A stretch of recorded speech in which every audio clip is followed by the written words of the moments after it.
ఇంకా ఈ సమాజంలో ఉన్నాడు.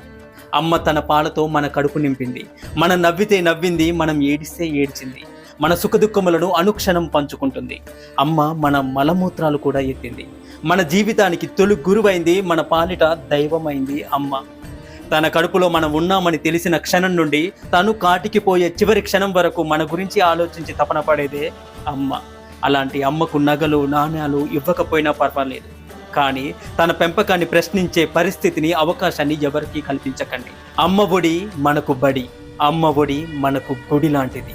అమ్మే మనకు ఆది గురువు, అమ్మే ఆది దేవత, అమ్మే మనకు విద్యాదాత, అమ్మే మనకు భవిష్యత్తు. ఈ ప్రపంచంలో దేనితో కూడా సరిపోల్చలేనిది, సరితూగలేనిది, వెలకట్టలేనిది ఏదైనా ఉన్నది అంటే అది అమ్మ ప్రేమే. అమ్మ ప్రేమ ఒక్కటే. నా వీడియో చూస్తున్న ప్రతి ఆడబిడ్డకి, నన్ను మీ కన్నబిడ్డలా చూస్తూ మీ ప్రేమాభిమానంతో ఆదరిస్తూ నన్ను ఆశీర్వదిస్తూ ఉన్న ప్రతి